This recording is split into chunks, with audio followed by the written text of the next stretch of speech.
as I have not practiced yet today and I needed to make a YouTube video, I decided to combine the two together and have you come into my violin practice. I'm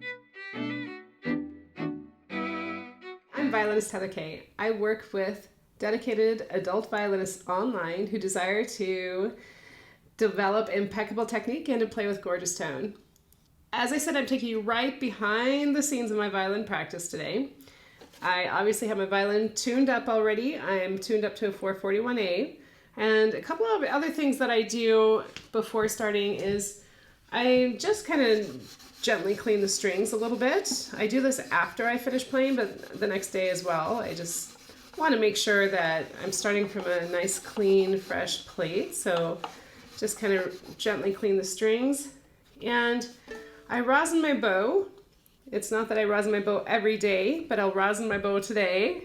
So I can show you kind of the little inside tricks that I use of rosining my bow. So when you rosin your bow, you can use it as a bow hold practice even, as making sure that you're holding your bow like you would hold your bow if you're playing the violin, okay? So I rosin the flat, obviously, and I also rosin the side hair. If you want more detail on that, I do have a video on taking care of the violin and rosining the bow, how to rosin the bow. The reason I rosin the side hair is because we do play on the side of the hair and making sure I get all the way down to the frog. So we're ready to go. In my practice session today, I've chosen to work on setting up my hand frame in first through fourth position with corresponding scales. I don't know how much I'm going to share with you on that because that's quite a lengthy process to do all of that, so we'll see. I've chosen first through fourth because my piece of choice right now that I'm having fun playing is Preludium and Allegro, and the actual section that I'm working out and focusing on today is on the second page, and it's from the beginning at the top of the second page to measure 84. And in that specific section, I play in first through fourth position. So that's why I wanted to just kind of review a little bit of the hand frame. Now, I created a video and said, stop practicing scales, because I've seen many violinists just practice scales thinking that's going to help them improve, but their left hand isn't set up properly. The 1 and 4 doesn't understand their relationship, and so it's a waste of time to practice scales. So what I'm walking you through in my behind the scenes of my violin practice is that actual process of how I go into my left hand and make sure that it's set up properly, and review the distance between the 1 and the 4, which I call the hand frame. I always make sure that I'm super relaxed. I always check in that I'm relaxed and my left hand is relaxed when I play.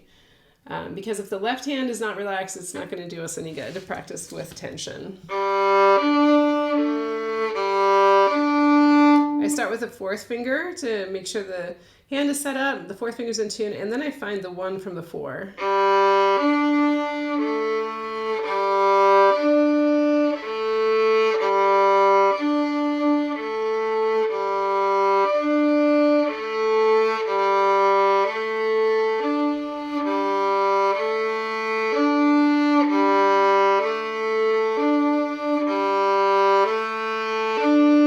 Listening to every pitch that it's landing centered. And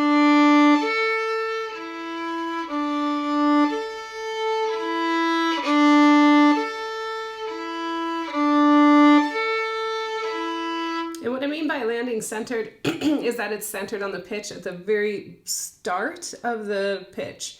Not that it's a little flat or a little sharp and then you change your finger position, getting it more in tune. It's too late. You have to think ahead of time.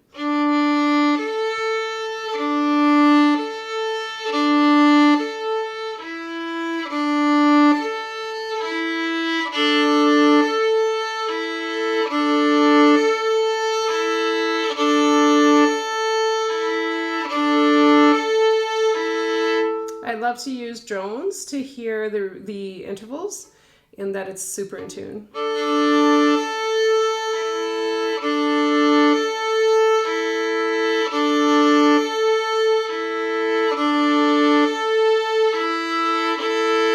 Okay, and I do this on every every string.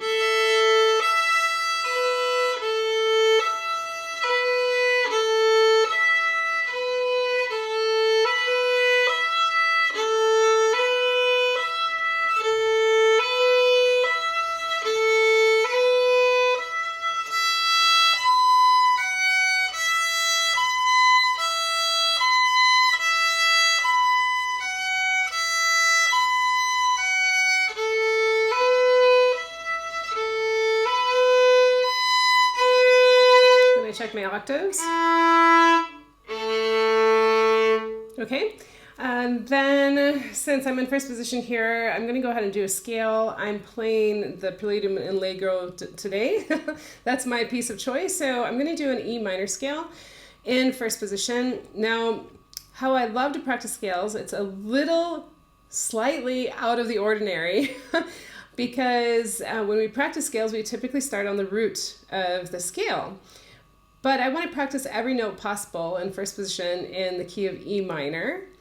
So I'm going to start with open G, and I'm going to play up until the fourth finger on the E string for B, and play every note within the E minor scale. So it doesn't sound exactly like an E minor scale because I'm not starting on E. And it's a great way to practice, great way to test yourself. So E minor, in the key of E minor, we have one sharp, which is F sharp. And I'm going to play the harmonic minor, so I'm going to have the D sharp in there as well. Okay?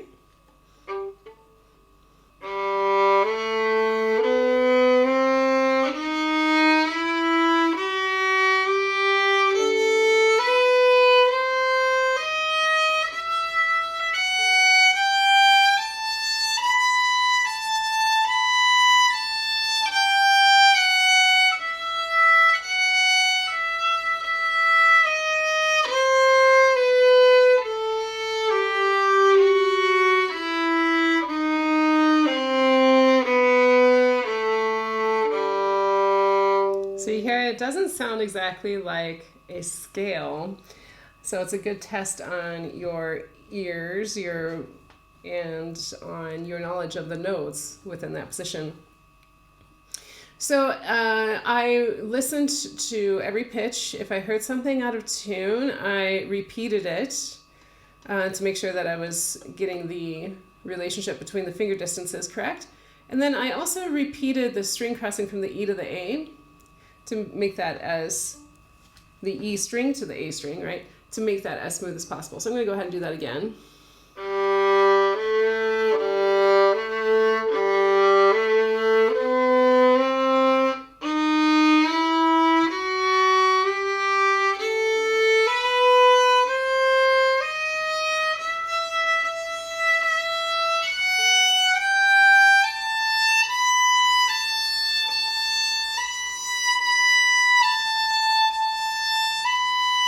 I also watch that this is all in alignment, that I don't do anything strange.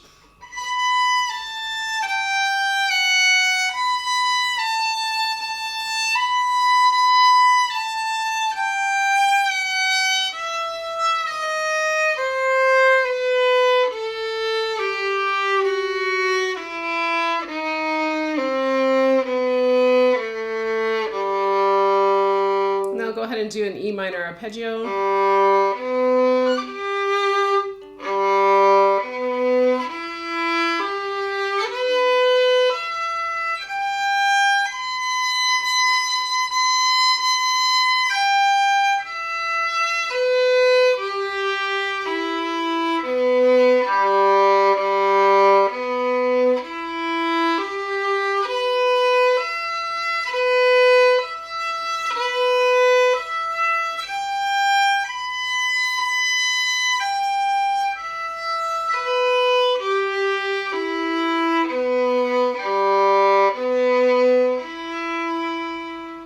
And you heard how I did that. I didn't start on the E, I started on the open G and played all the notes possible in an E minor arpeggio, and then I took it to the E so it sounded like it was final. I'm still adjusting to this violin. It's fairly a newer violin for me.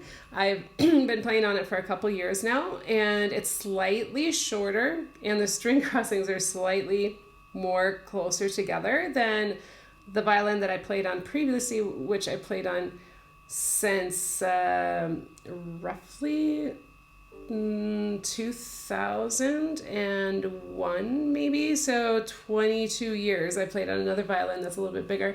So I'm still making those adjustments to this smaller violin. Okay, so that was in first position. Now I'm going to take it up into second position, the same process, and I'm going to be playing second position from B natural, because B natural is in the key of E minor, and that's what I'm focusing on right now. So starting on the G string and going from B to E.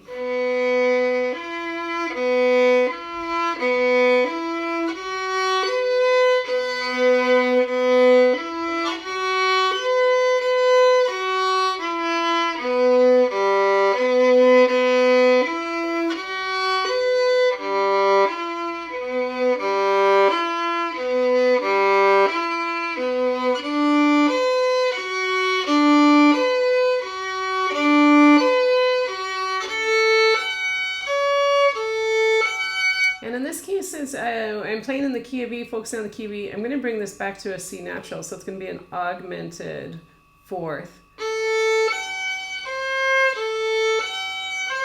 Checking the pitches in first position, F sharp C.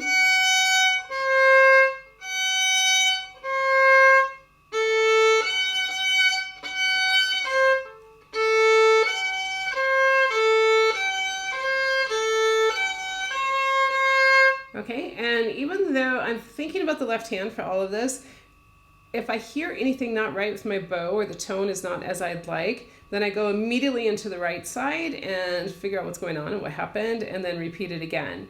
So even though this is a left hand exercise, I'm also using it to focus on my tone and improve my tone, find out what's going on if there's something I don't like what I'm hearing.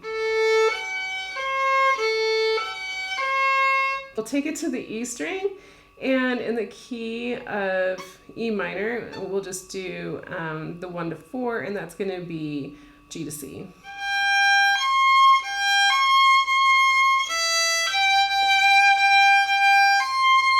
These are perfect fourths, so it's like the wedding march. I'm going to check my octaves. And I'm going to take that up to a B natural. Okay, so in second position, typically when I focus on second position with this exercise, I do the lower second position and the upper second position. You can find out more about what I'm talking about in my second position videos that I have here on YouTube. But in second position, we do have technically 2 homes for the thumb.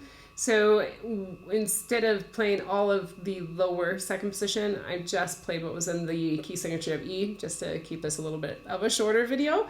But when I do this exercise, I do like to focus on playing the B flats, Fs, and Cs, and then going up to Bs, F sharps, and C sharps, okay?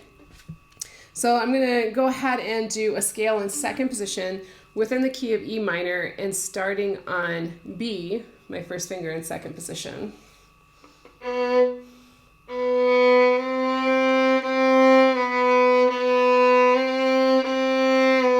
If I hear anything with my bow that I'm not liking as far as the sound, I immediately look to see what happened, or feel what happened, or watch in the video what happened.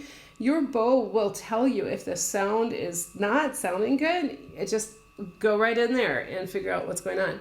So I haven't had a rehear in a really long time. Probably like in a year. I hate to even say that. So it's time for a rehear. And it's also super hot and humid today, which does affect the tone.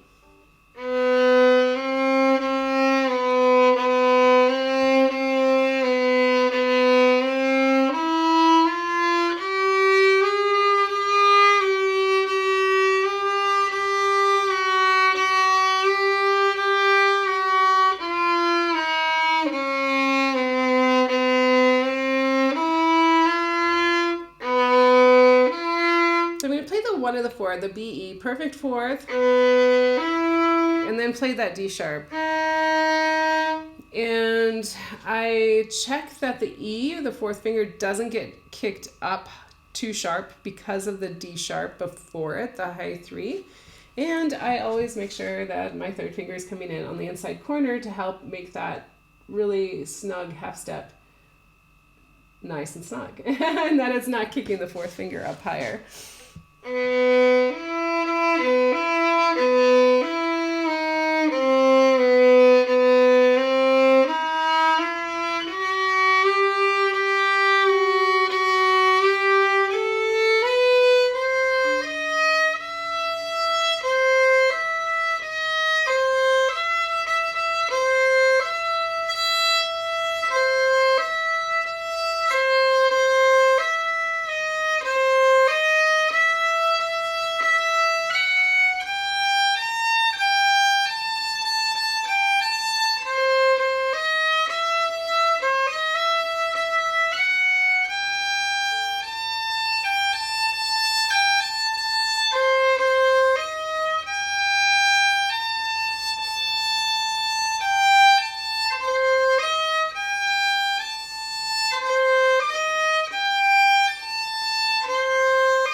Okay, so here on the A and the E string, E minor, we have a D sharp, so a high 2, and then when we go to the E string, I need to bring my 2 back. I have to adjust from that high 2 to this regular 2.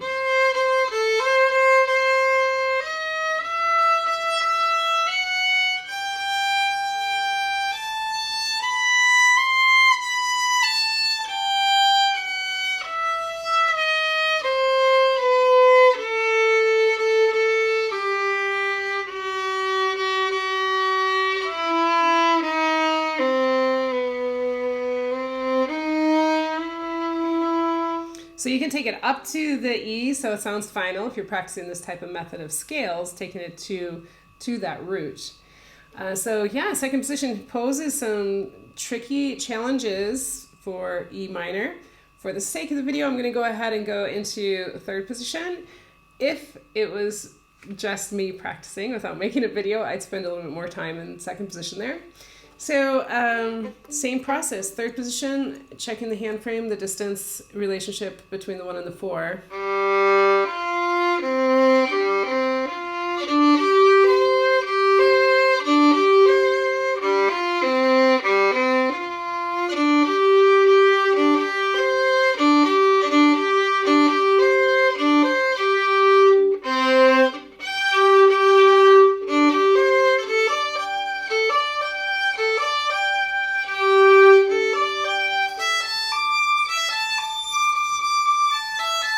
Technically, I should play a D sharp. In this case, because in E minor, harmonic minor will have that D sharp.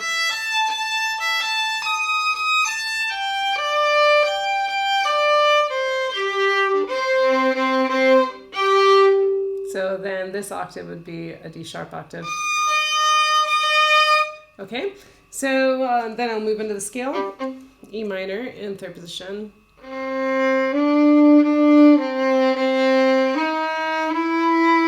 So we have that D sharp right away. Again, I review the distance between the 1 and the 3.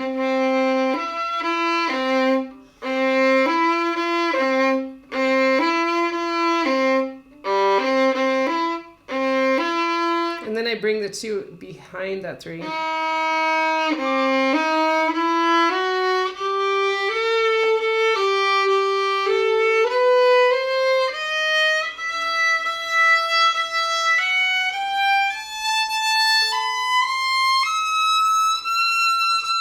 In this case, I will go to the extended 4 just to make it sound like we're ending on the E here on the E minor scale.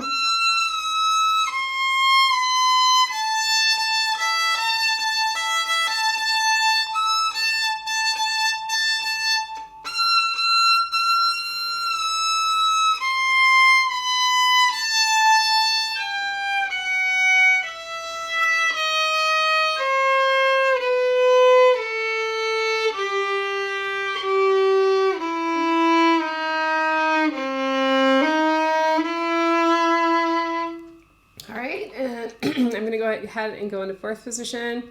Again, if it was just me practicing and not making a video, I would spend a little bit more time in there. But let's go ahead and go into fourth.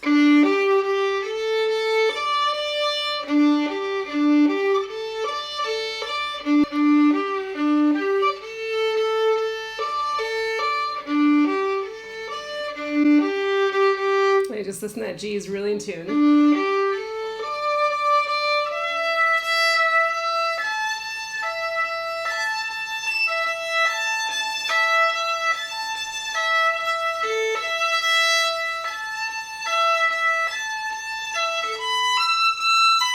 And then I'll check the octaves.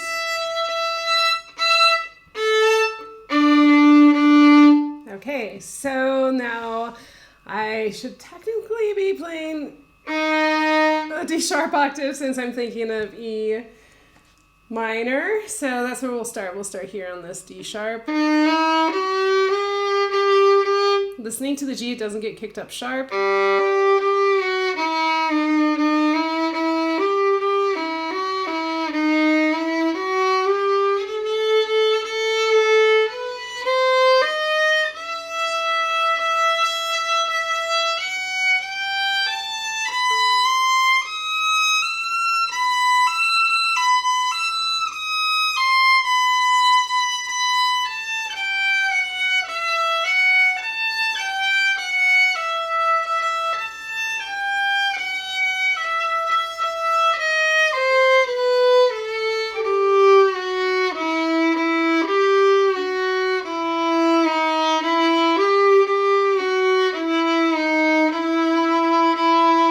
Okay, so that is my practice today.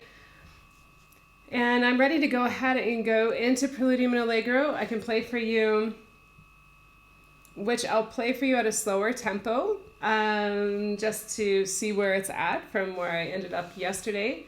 Yesterday in my practice, I had a lot of fun actually playing this by memory, these specific lines. And not in a way that, okay, I'm going to memorize this, but in a way of kind of like continuing on this path of knowing what the next step is or where to take the next turn, what is the next note, what is the next sequence, to just kind of like continue in this, or to take the journey or to continue on the path. It wasn't anything about memorizing, that wasn't even my intent, but it was just playing what I remembered from one to the next. And if you truly study something, the memory is kind of almost like an afterthought, or it should be, based on the knowledge of the piece.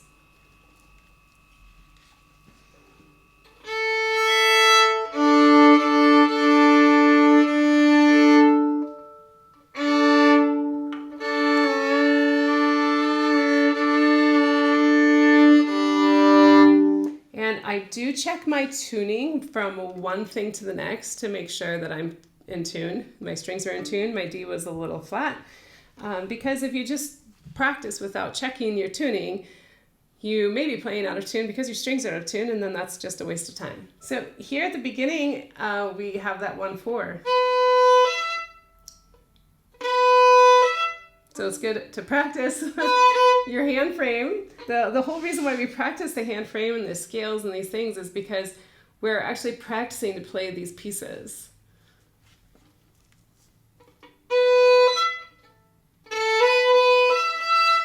If the fourth finger doesn't come down strong enough, we'll get a whistle. So we have to make sure it comes down strong enough.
very slow tempo to give me an idea of what I'm going to be working on today. Also to remind myself of what I worked on yesterday in this, and listening for the intonation, the bow, the string crossings, using fingers. Even though this is at quite a bit slower tempo, it's just a way to bring in awareness and work on those specific sections. And then as I'm practicing this, I will be increasing the tempo. So hope you enjoyed this new style of video behind the scenes of my violin practice. It gave me the opportunity to get my practice in today, or at least get it started, and to also share with you what my violin practice is looking like now. If you're interested in learning Kreisler's Preludium and Allegro, I have created an amazing online course, completely detailed, as this is not my first time playing the piece, as I played it when younger. I've taught the piece, and my students have won many competitions playing this piece, plus a competition to even play in Carnegie Hall. I've taught adult violinists this piece internationally, group workshops. So it's a piece that's epic, let's say, and I love to keep it in my violin repertoire, and it helps keep me maintaining my level. So I'll leave a link here in the description below. Also in this video, you'll have a link that you can click on, and you'll most likely find it pinned in the comments below. Have a great practice. I'm going to continue my practice. Ciao.